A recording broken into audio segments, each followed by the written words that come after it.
Buenos días, queridos amigos. Este es un nuevo programa de Tenemos Historia. Hoy no hacemos la introducción habitual, no vamos a estar hablando de que acá nos visitan historiadores, contadores, médicos, oftalmólogos, ni nada por el estilo. Lo voy a hacer yo, la presentación. Aparte, hoy nos contamos con la presencia de un historiador, de un gran historiador, que podemos decirlo, ha escrito una cantidad de libros que han sido señeros dentro de la historia nacional, dentro de la historia nacional, y que hoy nos va a ofrecer un testimonio sobre el último libro que acaba de salir con su nombre. Pero recordemos que cualquier cosa, ustedes pueden comunicarse con nosotros a la página de programa tenemoshistoria@gmail.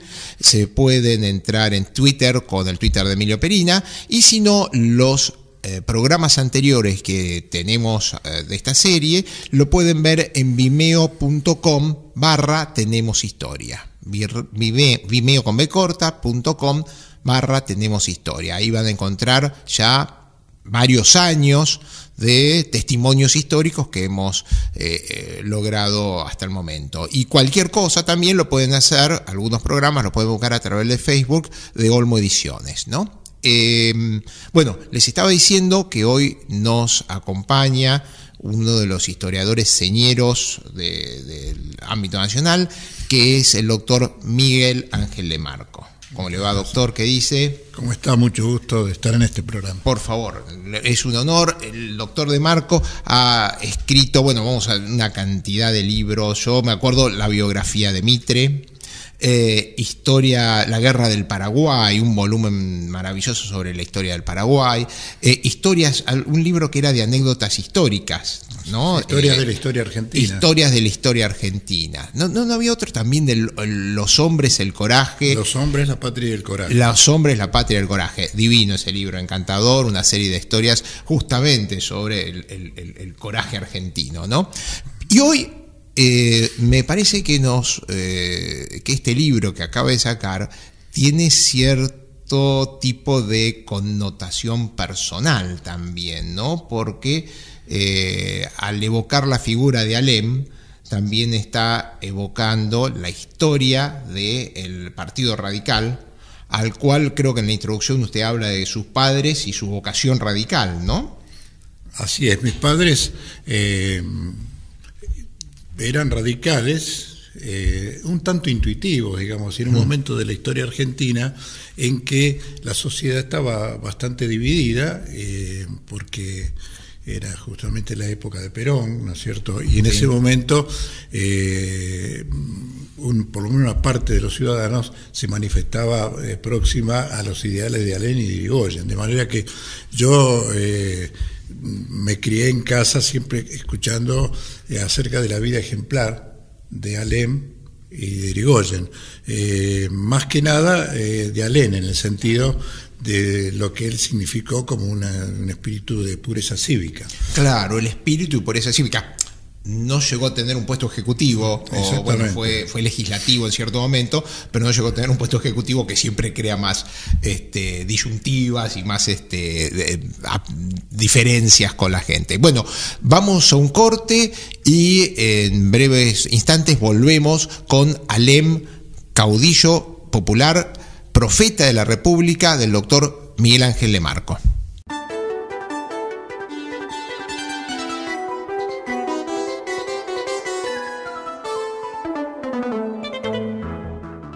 Una vez más volvemos hablando de Alem, caudillo popular, profeta de la República, el último libro del doctor Miguel Ángel de Marco, que trata la figura de este hombre cívico, como estaba diciendo, esta figura notable del civismo argentino, pero que empieza con una pesada carga hereditaria a la que usted le dedica varios capítulos, que es su ancestro, su padre, perteneciente a la tristemente célebre Sociedad Restauradora o Mazorca.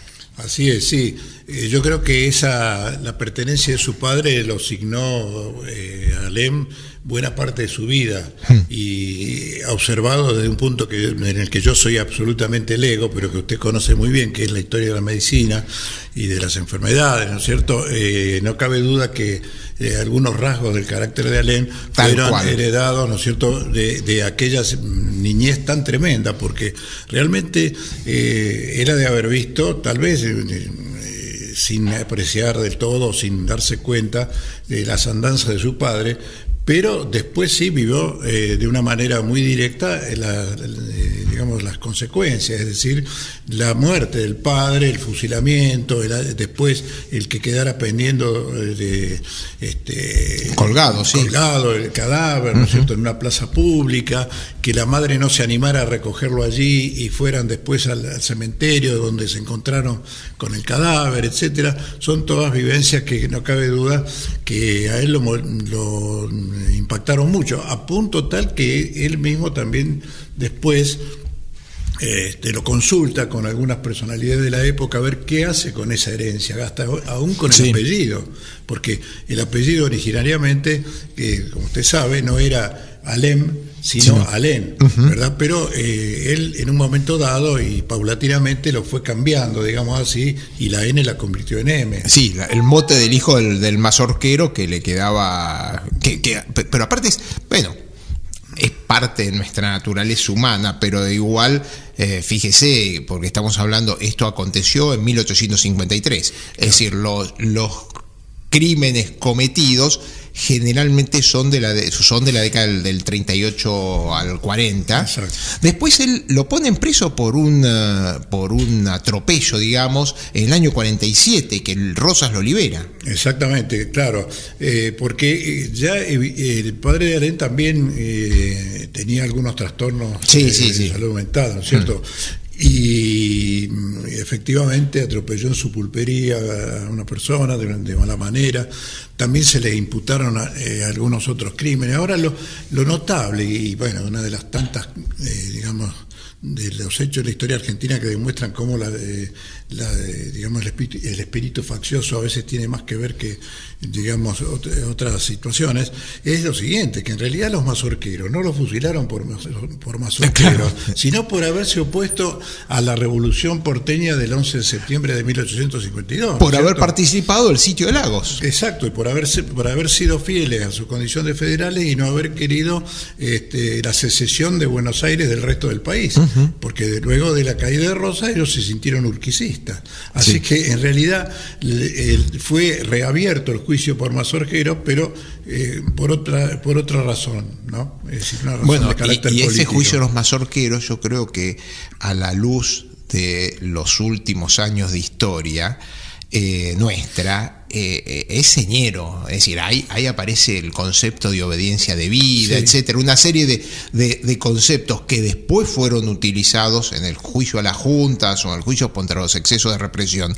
Es un tema que ya estaba en la historia argentina, y aparte también juzgados con atraso, porque la mayor parte de estos crímenes habían sido cometidos en la década del 39-40, que dan también lugar al inicio de la literatura argentina, porque el Matadero lo tiene, bueno, no lo nombra Alem, pero Cuitiño es un personaje notable del Matadero, ¿no? Y también Amalia, ¿no? Y Amalia, Amalia también. Amalia, que leíamos en nuestra juventud. Claro, cuenta un episodio que, bueno, en parte fue verdad, ¿no? Cuando un grupo de opositores trata de huir y son pescados por la mazorca, y uno de ellos se esconde. Usted hace bastante hincapié en un personaje, señala un personaje que, una historia muy curiosa, la de Salvadores, justamente se salva de que lo asesine la mazorca, se esconde en su casa durante 12 años, y su esposa sufre el escarnio de haber quedado 2 veces embarazada y tener que explicarle eso al vecindario. Sí, claro, la gente decía, pero esta mujer es absolutamente infiel, el pobre marido que... Sí, vaya a saber qué pasó con este hombre, y el hombre estaba en el sótano de su casa, ¿no? El primer día después de casero sale con una barba hasta la rodilla, ¿no? Y ahí entonces, claro, la mujer de inmediato adquirió un gran prestigio, un prestigio social. Ahora, perdón, estaba justamente porque un poco decía la influencia de la personalidad del padre, que hasta cierto momento tiene unos rasgos depresivos, sobre todo en los últimos momentos, porque cuando es juzgado, Leandro Alem está en una situación psicológica muy venido a menos, es como si hubiese estado en un estupor depresivo, y cuando lo llevan, mientras que Cuitiño va con la frente en alto despidiéndose de todo el mundo, Alem lo tiene que arrastrar, ¿no? Por eso a Alem le preocupó después averiguar ante las personas que lo conocían a su padre o habían visto la escena de si su padre había muerto cobardemente, ¿no? Y entonces se le hizo notar que en realidad lo que había pasado, que estaba, oprimido por una barra de grillo, sí, ¿no es cierto?, como lastimado, etcétera, y bueno, que en realidad no se había mostrado débil ante la muerte, pero es muy posible que sí, porque realmente, el momento era atroz, ¿no? Pero esto, aparte de influirle en lo que vio del padre, ese último momento del padre, también influía la circunstancia de que la madre se quedó a cargo de todo, y Alem tuvo dificultades con sus hermanas, ¿no es cierto? La mamá tuvo que sostener toda esa estructura familiar, hacerse cargo. Aparte me llamó la atención en el legado del padre, que le deja, es decir, tiene una marcada predilección por una de las hijas, es decir, le deja más propiedades, notablemente más propiedades a una de las hijas que a todos los demás. Exactamente, Marcelina, que era la madre de Hipólito Yrigoyen. Que fue la madre de Hipólito Yrigoyen después, sí. Que Marcelina aparte se movía dentro del círculo de Manuelita Rosas, frecuentaba Palermo, sí. Era la más aventajada capaz que socialmente del grupo. Exactamente, y eso también ha dado lugar a que se le hicieran algunas imputaciones de una cercanía con Rosa. Es decir, que el pobre Alem, sinceramente, en esos primeros momentos sufrió demasiado la situación familiar y pasó bastante tiempo hasta que él pudo abrirse camino. Lo notable es que en un determinado momento él como que logra romper, a fuerza de trabajo, de estudio, etcétera, esa imagen negativa que tenía, y hasta logra la simpatía y el afecto de sus compañeros que entre los que estaba Dominguito Sarmiento, claro, Pedro Goyena, el propio Wilde, el almirante, después almirante Solier, es decir, la gente de Buenos Aires, que Cané, claro, gente que teóricamente era del entorno contrario del grupo opositor, y sin embargo él se gana una posición dentro de este grupo. Sin renunciar, por lo menos desde el punto de vista doctrinario, a sus ideas federales, ¿no es cierto? Muy bien. Bueno, vamos a un corte y volvemos dentro de unos instantes con Tenemos Historia.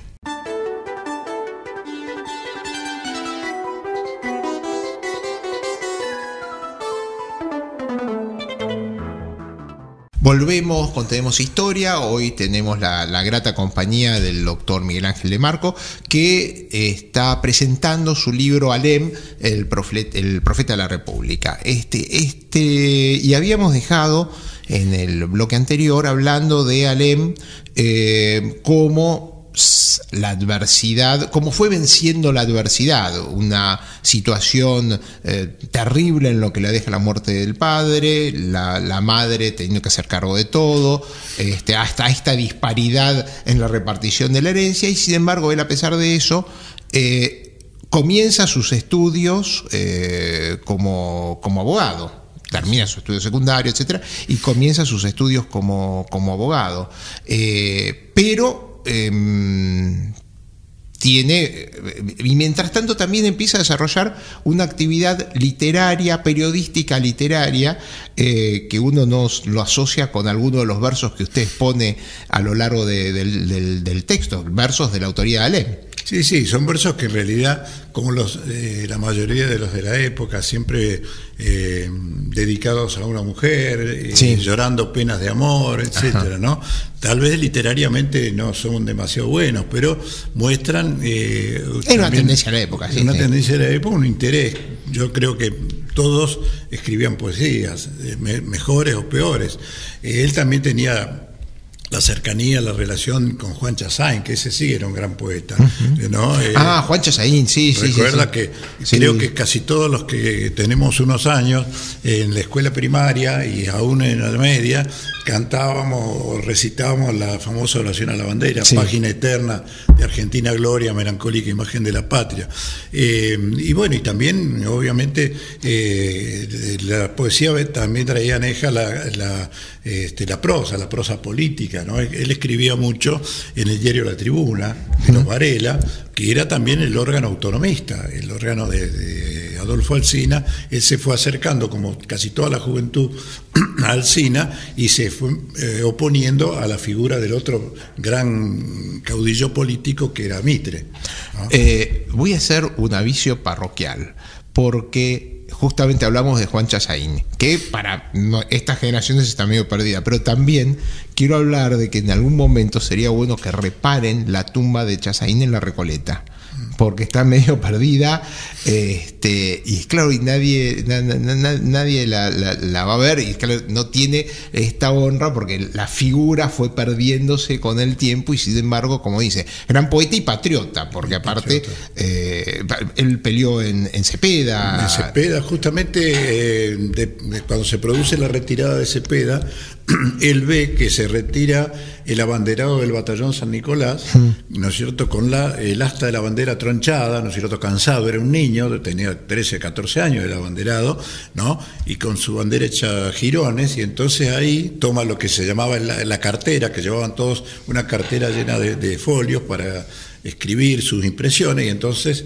¿no?, de un tirón escribe su famoso poema Página Eterna de Argentina Gloria, etcétera, etcétera, a raíz de esa situación. Y se muere justamente, Alén asiste a su sepelio, etcétera, se muere en 1864 a los 24 años, era diputado nacional, muy joven, muy jovencito, ¿no?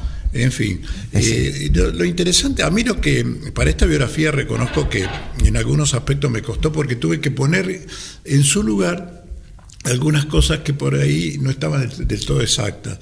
Por ejemplo, la parte de los estudios de Alén, la intervención en la guerra del Paraguay, etcétera. En Cepeda, porque si uno lee a veces otras biografías rápidas, participa en Pavón y Cepeda. Sí, pero te dice que en Cepeda no pudo haber participado porque recibió el título pocos días después. O estaba estudiando en ese momento. Una especie de escuela secundaria, y era muy casi imposible que un individuo que hubiese estado peleando en el ejército contrario a los pocos días rindiese un examen, claro, ¿no es cierto?, de aprobación de un curso, ¿no?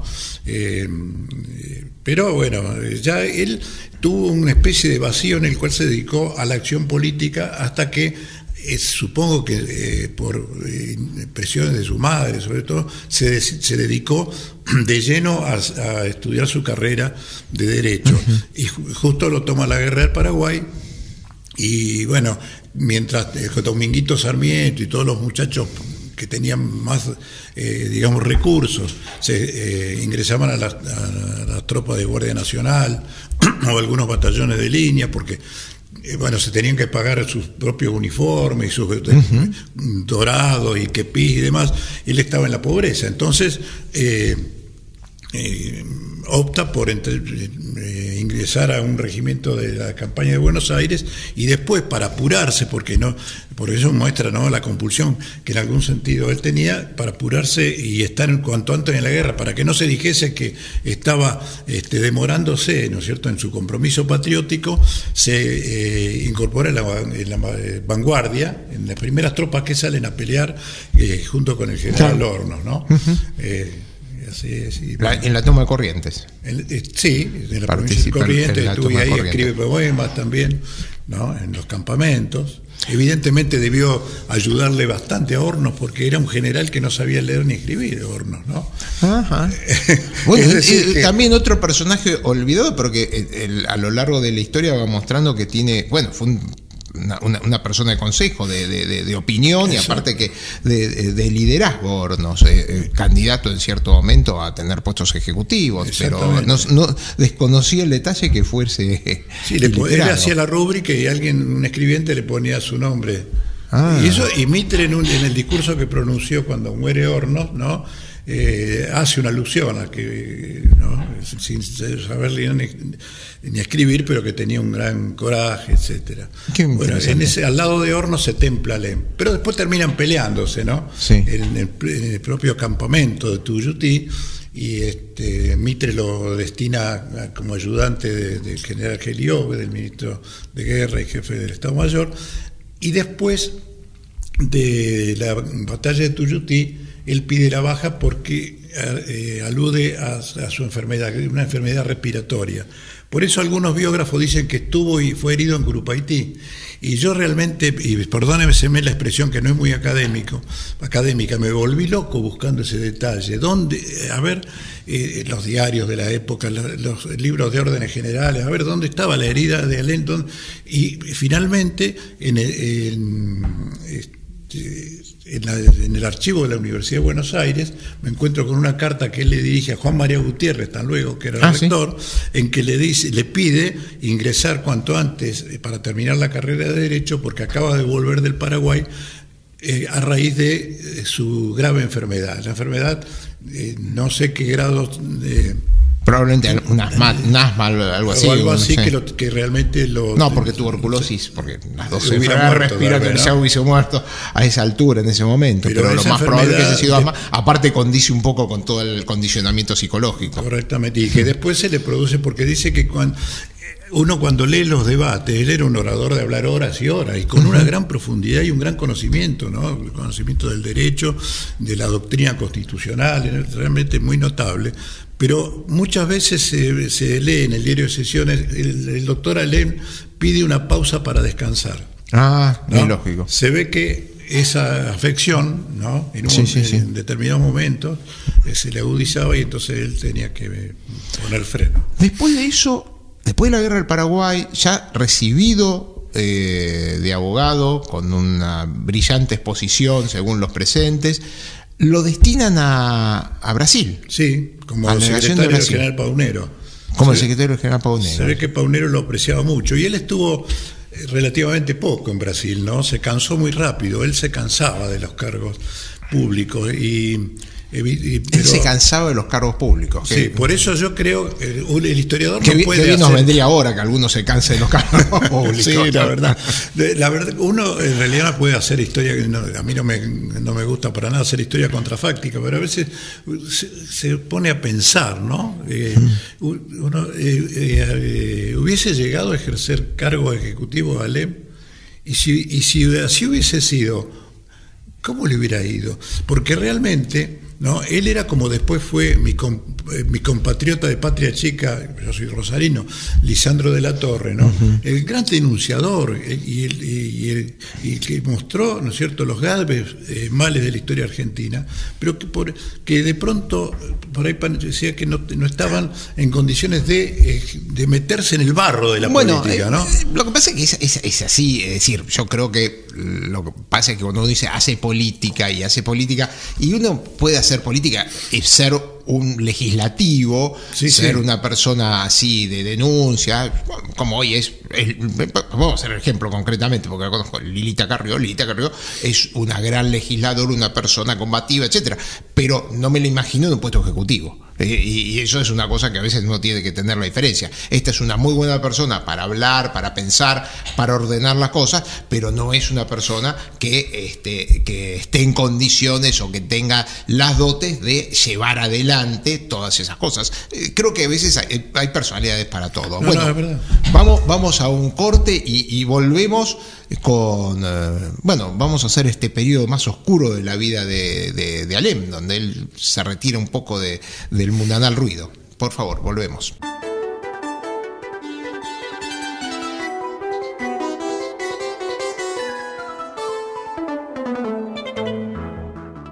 Bueno, volvemos a Tenemos Historia y con la visita del doctor Miguel Ángel de Marco, que nos está contando sobre su libro de Alem, como el profeta de la República, un personaje de una pureza, lo que estamos comentando hace unos minutos, de una pureza cívica, de una conducta ejemplar, pero que a veces no se adecua a los regímenes o a las tormentas de la época.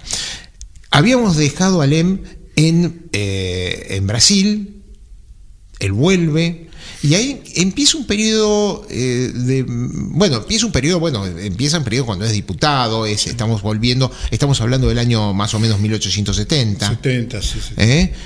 Cuando él adhiere al alcinismo, adhiere a la política de Adolfo Alsina, más que de Valentín.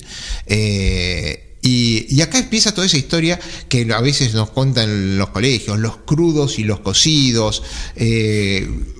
Cuéntanos un poquito cómo era ese panorama político que tenía las dos figuras centrales en Mitre por un lado y Alsina por el otro. Sí, en realidad... es un poco posterior, sí, lo de los crudos cocidos. Sí. No, pero de todas maneras, básicamente son los dos grandes, grupos políticos que están en la ciudad de Buenos Aires, pero que también tienen repercusión en otras partes del país, ¿no es cierto? Porque el autonomismo alcanzó a convertirse con Alsina en una fuerza bastante importante en el orden nacional. Y también los partidarios del mismo Mitre. Primero fueron crudos y cocidos, tuvieron distintas denominaciones, pero en realidad son esas dos grandes fuerzas que están en permanente puja. Lo de cocidos era cocidos en el horno de Urquiza. En las ollas de Urquiza. Cocidos en las ollas de Urquiza, sí. Exactamente, pero de todas maneras... chupandinos y pandilleros. Chupandinos y pandilleros, también, sí. No, pero denominaciones que se aplicaban siempre a estos dos grupos. Alem tiene una participación importante posterior, en los últimos momentos de la presidencia de Sarmiento, ¿no? Después que vuelve de Brasil y del Paraguay, donde fue designado secretario de la embajada después de la guerra, pero se quedó unos pocos meses y también se volvió, no le gustó, no se sintió bien y regresó, porque él en el fondo era un caudillo zonal de Valvanera, ¿no es cierto? Después él va a alcanzar una trayectoria mucho más amplia hasta convertirse en nacional. Y en ese momento, claro, le tocan los comicios de 1874, son comicios muy duros. Muy fraudulentos. Él siempre se oponía contra el fraude, pero en realidad todos actuaban fraudulentamente. Era la política. Porque realmente en el momento que tanto los alcinistas como los mitristas, ¿no es cierto?, empujaban las urnas que se colocaban en los atrios de las iglesias a punta de pistola o del famoso revólver Le Fouché o de puñales o de látigos, etcétera, estaban interviniendo en un proceso muy espurio, sí, que era el propio de un país que todavía le faltaban décadas para alcanzar la ley Sáenz Peña, ¿no? Pero él en realidad ese también es un momento muy rico de él y donde se va perfilando el caudillo popular. Y también lo notable, yo creo, y lo profético, porque en este momento de la vida argentina, a veces a uno le preguntan los alumnos, o se habla de la historia se repite. No, obviamente la historia no se repite, pero hay determinadas conductas que son muy semejantes porque siempre los protagonistas de la historia somos los hombres, ¿no? Y entonces... hay una frase muy buena últimamente, está circulando, la de... no me acuerdo quién la dijo. Bueno, pero era... lo que es evidente es que lo que no aprendimos de la historia es que no aprendimos de historia. Exactamente. Es decir, no sabemos de historia y lo que aprendimos no lo entendimos. Bueno, a mí lo que me preocupa, sinceramente, ¿no?, como ciudadano, ¿no?, sí, como historiador, que también tampoco se puede hacer una separación, pero a mí me preocupa, por ejemplo, que en los mensajes de los candidatos presidenciales no aparece la historia. No. Es decir, no hay una invocación a la historia, no hay como que el pasado no importa, no, el pasado importa, importan porque en realidad las cosas vienen de alguna parte, seguro, ¿no es cierto? Lo bueno y lo malo, y tenemos que ser consecuentes con eso. Cuando se habla de la instrucción pública, etcétera, ¿quién puede ignorar que la instrucción pública argentina se hizo importante y fue mundialmente reconocida gracias a Mintra, Sarmiento, Avellaneda, Roca, la continuidad de una serie de grandes presidentes que tenían conceptos muy claros, es decir, sabían, teniendo una meta concreta a dónde llevaban al país. Exactamente. Una meta y confesa y compartida, acá lo sabemos. Y que más allá de que perteneciesen a uno u otro partido, había cuestiones que no eran negociables, ¿verdad? Bueno, yo por eso, ¿no? Un poco nos hemos ido, tal vez me he ido por las ramas, pero lo que quería... Bueno, pero yo creo que subyace el espíritu dentro de su libro de de volver a recuperar esta pureza cívica. Justamente, ¿no? Yo lo termino, la última, digamos, parte del libro, hago una reflexión final acerca del momento en que aparece este libro, porque en realidad este libro aparece en un instante en que estamos por tener una elección presidencial, etcétera, ¿no es cierto? Y en que muchas veces se posponen o parecen que quedan, no es que sea así de 100%, pero pareciese que algunas cosas se dejan de lado, lo de fondo, lo que las metas, los ideales, los principios, etcétera, en pos de las encuestas, ¿no? Estamos viendo a ver quién tiene 30, 40, quién llega a los 40, claro.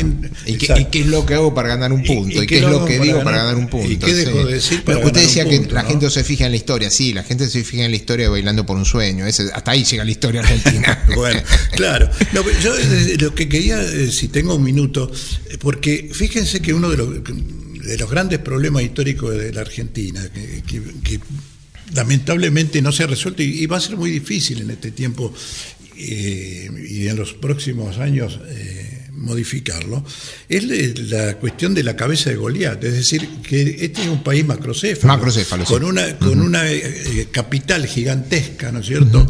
Y con realmente el resto del país raquítico.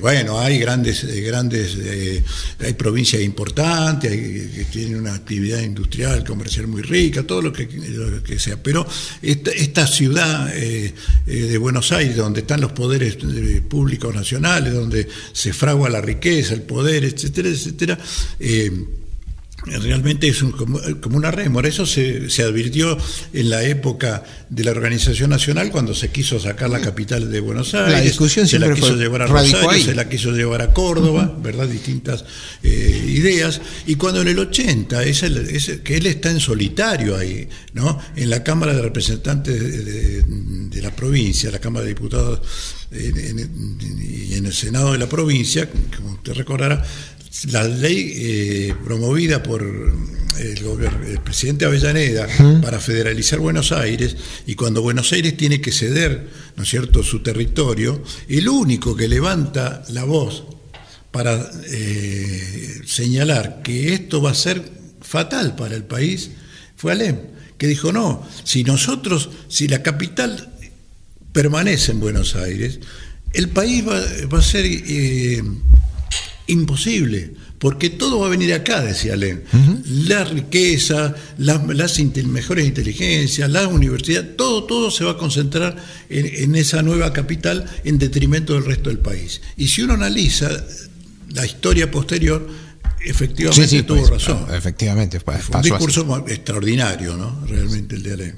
Bueno, pero justamente estamos hablando de un periodo donde llega hasta el 80 con sus cargos legislativos, etcétera, y después hay un periodo del que entra una especie de oscurantismo hasta su performance brillante en la Revolución del 90, ¿no? Durante esos 10 años vuelve a su estudio, a su bufete de abogado, trabaja. ¿Qué hace ese tiempo? Sí, eso justamente es un periodo que desde el punto de vista de las fuentes, para investigarlo es bastante complicado, porque efectivamente él desaparece de la vida pública. Prácticamente de tanto en tanto hay alguna noticia acerca de su actuación, pero su labor es puramente de abogado. Y él dice: fueron los años en que yo me enriquecí como abogado, etcétera, ¿no? Pero claro, él se gastó su dinero, todo su dinero, después, lo que pudo reunir en ese momento, no sé si habrá sido mucho o relativo,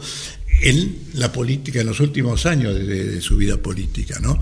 Pero evidentemente ahí solamente en el año 84 él tiene una participación, él era gran maestre de la masonería y tuvo una participación bastante notable en la sanción de la ley 1420, en los debates, digamos que en el Congreso Pedagógico, junto con Sarmiento, y después ya desaparece hasta el 89, en que prácticamente lo van a buscar, porque era como una reserva, como la reserva moral de lo que estaba faltando en ese momento. Exactamente. Moral. Vamos a un corte y volvemos con la Revolución del 90.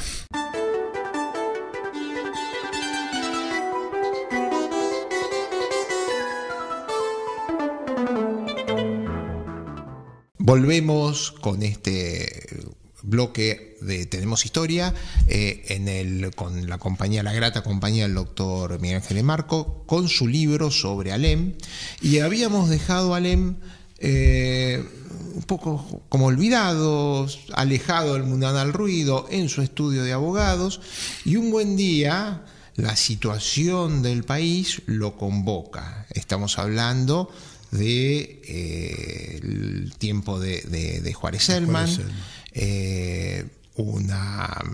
una erogación monstruosa de la deuda externa, una burbuja financiera, burbujas inmobiliarias, todo el mundo estaba gastando a futuro, los bancos privados emitían moneda propia, la deuda externa seguía incrementándose en forma notable, después que, estamos hablando en el 76, esa Avellaneda con su famosa frase, voy a honrar la deuda, sobre el hambre y la sed de los argentinos. Bueno, ahora sed no había, porque una de las principales partes de la deuda que tenía Argentina con el exterior era el champán.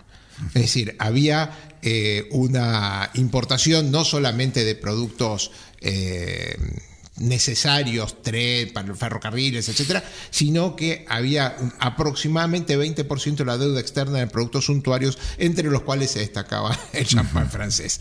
Entonces, llegamos a este momento en donde están por vencer parte de los compromisos de la deuda y la corrupción había llegado a un nivel de intolerancia. Exacto, y después desde el punto de vista político era, digamos, el gobierno en manos de un hombre que había instituido lo que se llamó en la época el unicato. El unicato, sí. ¿No es cierto? Es decir, una adulonería, bueno, una adulonería, un conjunto de personas que los incondicionales, que lo apoyaban, ¿no es cierto?, en cualquiera de sus actuaciones, era un parlamento que votaba todo lo que Juárez Celman enviaba, etcétera. Quiere decir que políticamente el país estaba muy mal.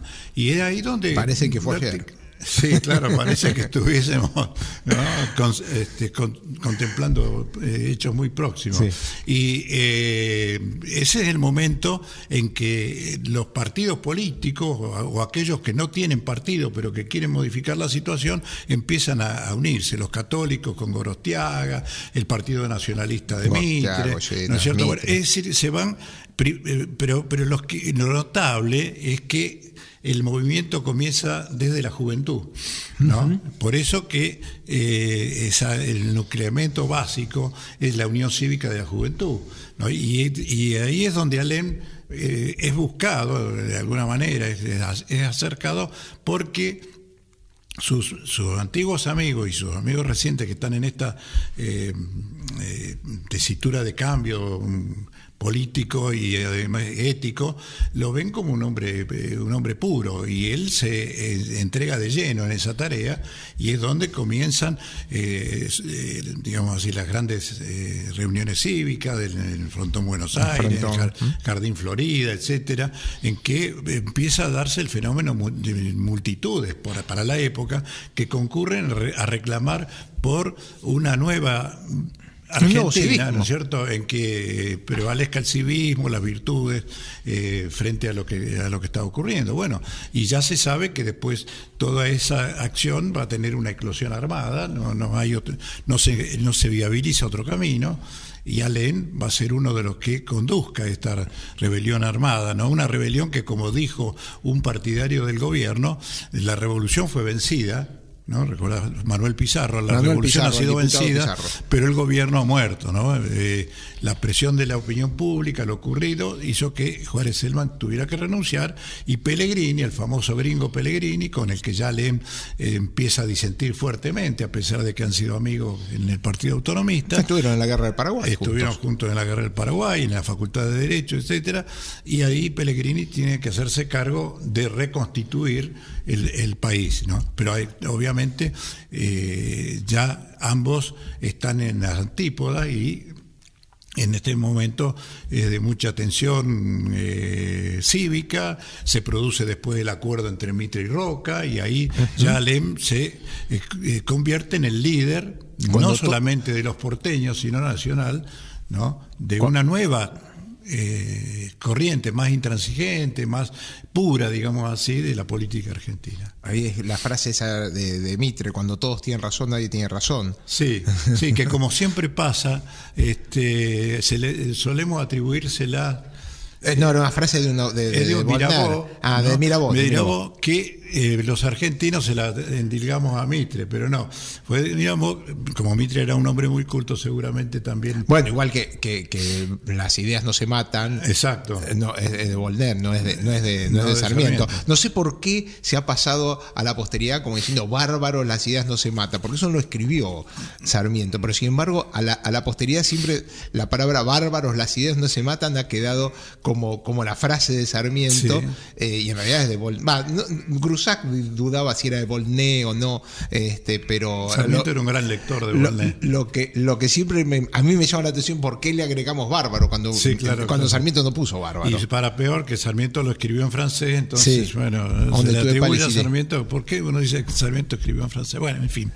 Pero lo cierto es que digamos que en ese momento de la vida cívica argentina es cuando Alem alcanza una trayectoria, una trascendencia nacional, ¿no? Y lo notable es cómo la gente lo sigue en todas partes, sobre todo la juventud, pero no solo la juventud, ¿no? Las provincias, etcétera, y cómo él, que es un hombre enfermo, porque realmente, a pesar de ser joven todavía, bueno, por lo menos para nuestro tiempo, tenía 50 y pico de años, 50 y pico, un poco menos, y después porque va a morir a los 52 años, realmente recorre el país, y en cada sitio donde Alem llega con su mensaje cívico, la gente ¿no es cierto?, lo recibe de una manera como un verdadero redentor. Sin embargo, pero él no depone la actitud armada. Eso es lo que... Ahí empieza la gran discusión. Él no depone la actitud armada. Él empieza con la intransigencia, para decirlo de alguna forma, y nuevamente los radicales vuelven al ataque en el 93. En el 93, en Rosario, fundamentalmente. En Rosario, en Tucumán, en Buenos Aires. Pero en Rosario pero Alem está en Rosario en ese momento. En la segunda revolución, porque hubo dos revoluciones en ese año, en el 93, ¿no? Y la segunda estaba en Rosario, y ahí se tuvo que rendir, que fue cuando pronunció aquella frase: nada se ha perdido, guarden las armas, sí. para la próxima oportunidad, ¿no? Se había perdido mucho en realidad, ¿no?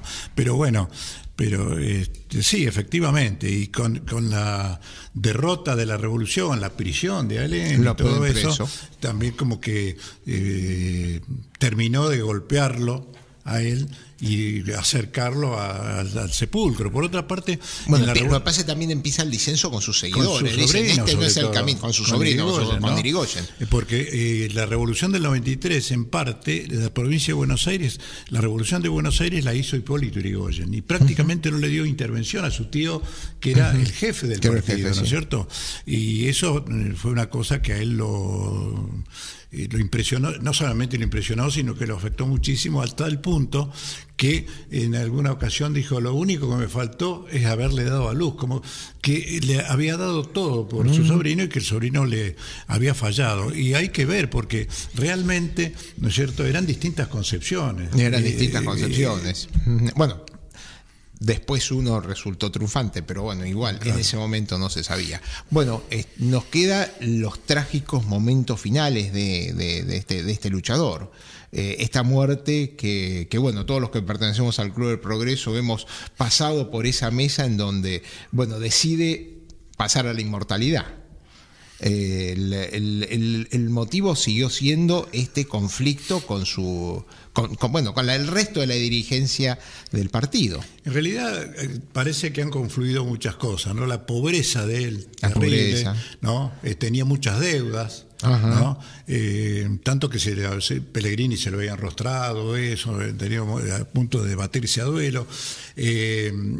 Yo he visto la sucesión de Alem, ¿no es cierto?, con una cantidad de meses de alquiler impagos. Su hijo no le daba tampoco demasiadas alegrías. Aparentemente Alem estaba enamorado de un amor imposible, ¿verdad? Y eso lo manifiestan sus contemporáneos. En su casa la situación no era buena, y aparte su gran discusión y disputa con Irigoyen y con otros miembros del partido. Y es ahí donde Alem decide poner fin a su vida, ¿no? Lo notable es cómo arma su muerte, porque él no quería que su cuerpo quedara en manos adversas o que... Sí, vengo a morir entre amigos. Quería morir entre amigos, por eso que preparó esa reunión de amigos que después no se pudo concretar por una serie de factores que son largos, que yo narro en el libro, y que hicieron que él optase por salir a la calle, ¿no es cierto?, envuelto en su famosa chalina, subiera a un coche de plaza que estaba por allí y fuese al Club del Progreso, y en el trayecto se disparó un tiro de manera tal que cuando el portero del Club del Progreso abre la puerta, cae el cuerpo de Alem y enseguida se lo lleva a esa mesa que todos conocemos, donde estuvo un tiempito hasta que se armó, llegó el féretro, etcétera, y Sáenz Peña y otras personalidades lo trasladaron a su casa, donde fue velado, y desde allí al cementerio, en una demostración, ¿no?, de tristeza cívica enorme, donde estuvo casi todo el pueblo de Buenos Aires. Bueno, doctor, se nos ha ido el tiempo, muchísimas gracias. Yo creo que es muy oportuno recordar este profeta de la República, a esta persona con una conducta ejemplar, quizás un poco cabezadura en algunas cosas, pero que bueno, es una persona que peleó por sus ideales y por la pureza democrática. Queridos, bueno, la semana que viene vamos a estar nuevamente acá en Tenemos Historia. Hasta la semana que viene.